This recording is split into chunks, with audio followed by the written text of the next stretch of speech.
When I was a kid, the disaster we worried about most was a nuclear war. That's why we had a barrel like this down in our basement, filled with cans of food and water. When the nuclear attack came, we were supposed to go downstairs, hunker down, and eat out of that barrel. Today, the greatest risk of global catastrophe doesn't look like this. Instead, it looks like this. If anything kills over 10 million people in the next few decades, it's most likely to be a highly infectious virus rather than a war. Not missiles, but microbes. Now, part of the reason for this is that we have invested a huge amount in nuclear deterrence, but we've actually invested very little in a system to stop an epidemic. We're not ready for the next epidemic. Let's look at Ebola. I'm sure all of you read about it in the newspaper. Lots of tough challenges. I followed it carefully through the case analysis tools we use to track polio eradication. And as you look at what went on, the problem wasn't that there was a system that didn't work well enough. The problem was that we didn't have a system at all. In fact, there are some pretty obvious key missing pieces. We didn't have a group of epidemiologists ready to go who would have gone, seen what the disease was, see how far it had spread. The case reports came in on paper. It was very delayed before they were put online, and they were extremely inaccurate. We didn't have a medical team ready to go. We didn't have a way of preparing people. Now, Médecins Sans Frontières did a great job orchestrating volunteers, but even so, we were far slower than we should have been getting the thousands of workers into these countries. And a large epidemic would require us to have hundreds of thousands of workers.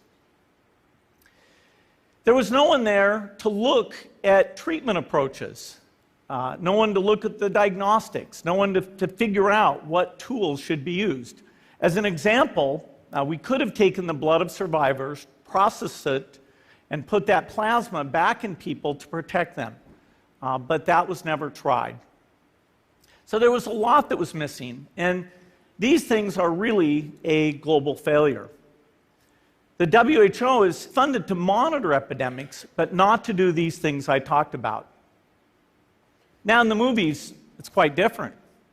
There's a group of handsome epidemiologists ready to go. They move in, they save the day, but that's just pure Hollywood. The failure to prepare could allow the next epidemic to be dramatically more devastating than Ebola. Let's look at the progression of Ebola over this year. About 10,000 people died, and nearly all were in the 3 West African countries.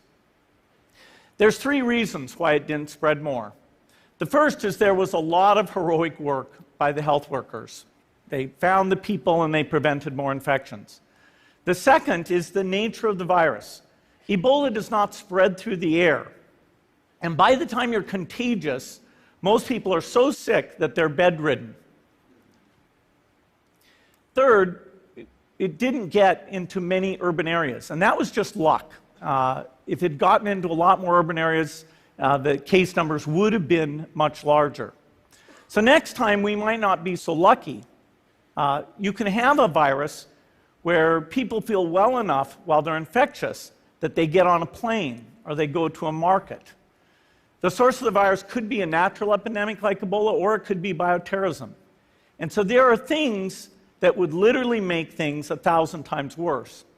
In fact, let's look at a model of a virus spread through the air like the Spanish flu back in 1918. So here's what would happen. It would spread throughout the world very, very quickly. And you can see there's over 30 million people die from that epidemic. So this is a serious problem. We should be concerned. But in fact, we can build a really good response system. We have the benefits of all the science and technology that we talk about here. We've got cell phones to get information from the public and get information out to them. We have satellite maps where we can see where people are and where they're moving. We have advances in biology that should dramatically change the turnaround time to look at a pathogen and be able to make drugs and vaccines that fit for that pathogen. So we can have tools, but those tools need to be put into an overall global health system, and we need preparedness. The best lessons, I think, on how to get prepared are, again, what we do for war. For soldiers, we have full-time waiting to go. We have reserves that can scale us up to large numbers. NATO has a mobile unit that can deploy very rapidly. NATO does a lot of war games to check, are people well-trained? Do they understand about fuel and logistics and the same radio frequencies? So they are absolutely ready to go. So those are the kinds of things we need to deal with an epidemic.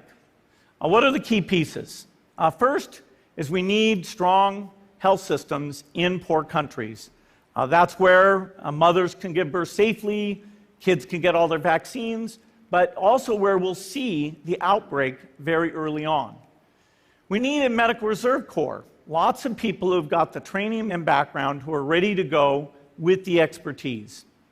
And then we need to pair those medical people with the military, taking advantage of the military's ability to move fast, do logistics, and secure areas. We need to do simulations, germ games, not war games, so that we see where the holes are. The last time a germ game was done in the United States was back in 2001, and it didn't go so well. So far, the score is germs 1, people 0.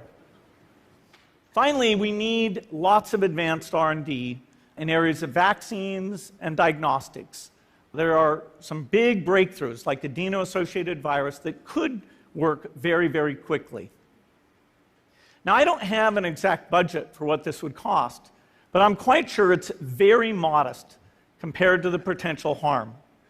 The World Bank estimates that if we have a worldwide flu epidemic, global wealth will go down by over $3 trillion, and we'd have millions and millions of deaths.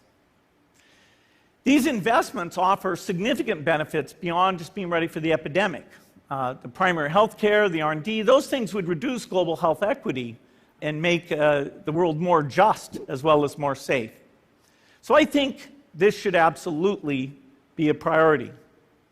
There's no need to panic. We don't have to hoard cans of spaghetti or go down into the basement. But we need to get going because time is not on our side. In fact, if there's one positive thing that can come out of the Ebola epidemic, it's that it can serve as an early warning, a wake-up call to get ready. If we start now, we can be ready for the next epidemic. Thank you.